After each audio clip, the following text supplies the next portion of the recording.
حدیث پاک میں آتا ہے کہ جو آدمی فجر کے بعد سونے کا عادی ہو اللہ تعالیٰ اس کی یادداشت کو ختم کر دیتے ہیں۔ چنانچہ آپ تجربہ کریں کہ جن عورتوں کو فجر کے بعد سونے کی عادت ہو وہ بلکھڑ ہوتی ہیں، باتیں بھول جاتی ہیں، چیز رکھ کے بھول جاتی ہیں، کام کرنا تھا بھول جاتی ہیں، خاوند کو بات کہنی تھی بھول جاتی ہیں۔ یہ زیادہ بھولنے کی عادت عام طور پر فجر کے بعد سونے کی عادت کی وجہ سے ہے، کیونکہ حدیث پاک میں فرمایا گیا اور بعض روایات میں تو یہ بھی آیا کہ حلال رزق ان کے لیے تنگ کر دیا جاتا ہے، لہذا ان کو ادھر ادھر کا ملا جلا تو بہت کچھ مل جائے گا، حلال رزق کے دروازے بند کر دیے جائیں گے فجر کے بعد سونے والوں کے لیے۔ ہاں کوئی آدمی ایسا کہ جس کی ہے ہی ڈیوٹی رات کی، وہ اگر ساری رات جاگا فجر پڑھ کے سو گیا تو وہ اس بات سے خارج ہے۔ ہاں وہ اللہ والے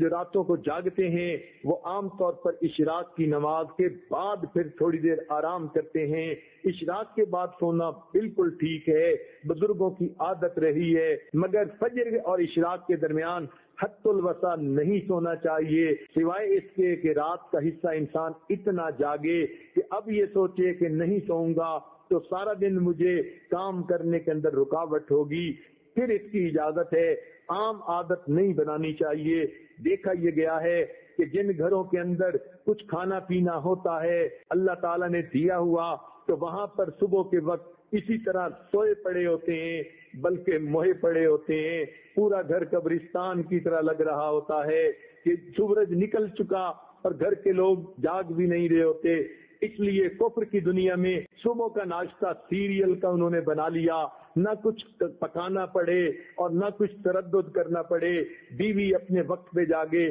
خاوند اپنے وقت پہ جاگے، بچے اٹھ کے سکول جاتے ہیں تو وہاں مائیں ان کے لباس پہلے ہی تیار کر کے رکھ دیتی ہیں، ان کو کہتی ہیں بیٹے صبح اٹھنا، الارم لگا کر سکول جانا ہے۔ بچے اس لیے کہ سکول اگر نہ جائیں وقت پہ تو ان کو استاد کی طرف سے جھڑکیاں پڑتی ہیں، سکول کے اندر سزا ملتی ہے، وہ اپنے وقت پہ اٹھتے ہیں اور چھوٹے چھوٹے بچے اپنے کپڑے خود بدلتے ہیں۔ سیریل کا ناشتہ، ٹھنڈا دودھ بھی مل گیا، سیریل بھی مل گیا تو بچے یہی کھا کے چلے جاتے ہیں۔ تو کفر کی دنیا نے ناشتہ اس لیے آسان کر لیا تاکہ جاگنے کی تکلیف اٹھانی نہ پڑے۔ اس لیے مسلمانوں کا جو ہے معاشرہ، اس میں عشاء کے بعد جلدی سونا اور صبح کے وقت جلدی جاگنا۔ چنانچہ صحابہ کرام کے زمانے میں تہجد کے وقت اگر کوئی مدینہ میں چلتا تھا تو یوں آواز آتی تھی گھر گھر سے قرآن پڑھنے کی، جیسے شہد کی مکھیاں بن بھنانے کی آواز ہوتی ہے۔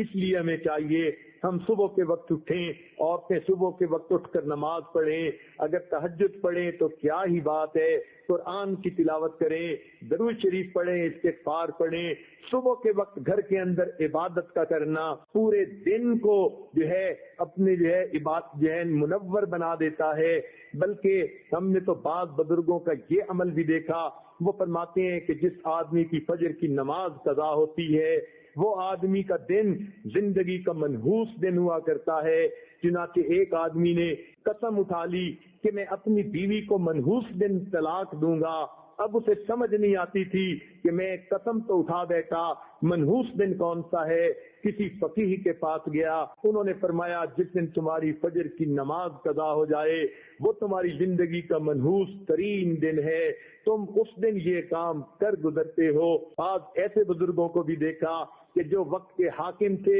مگر انہوں نے دستور بنایا ہوا تھا، وہ سوچتے تھے کہ جو آدمی فجر کی نماز وقت پہ پڑھ لیتا ہے حدیث پاک کے مطابق اللہ کی امان میں آ جاتا ہے، لہذا وہ حد جو ہے وہ جو سزائیں دینی ہوتی تھی تعزیرات کی وہ اس وقت تک نہیں دیتے تھے جب تک کہ یہ یقین نہ کر لیتے کہ آج اس نے فجر کی نماز نہیں پڑھی۔ اگر پڑھ لیتا تھا تو فجر دوست کو سزا دینا مؤخر کر دیتے تھے کہ اگر یہ اللہ کی امان میں آ گیا ہم کیوں اس کو سزا دیں۔ تو مسلمانوں کے نزدیک تو فجر کے وقت جاگنا اتنا اہم ہے، لہذا عورتوں کو یہ بات مشورے کے طور پر پیش کی جاتی ہے، زندگی کی ترتیب کو سنت کی ترتیب پر لانے کی کوشش فرمائیں، اور اس کا بہترین طریقہ یہ ہے کہ رات کو سوئیں اور دن کو جاگیں، عشاء کے بعد کام جتنا جلدی سمیٹ سکیں، جلدی سونے کی عادت اپنائیں تاکہ تہجد میں فجر میں آنکھ کھلے، انسان کے جسم کی نیند آرام کا تقاضا بھی پورا ہو جائے، اور صبح کے وقت پھر آنکھ کھلے تو اللہ تعالیٰ کا حکم بھی پورا ہو جائے۔ اس طرح انسان کی زندگی پرسکون گزرتی ہے۔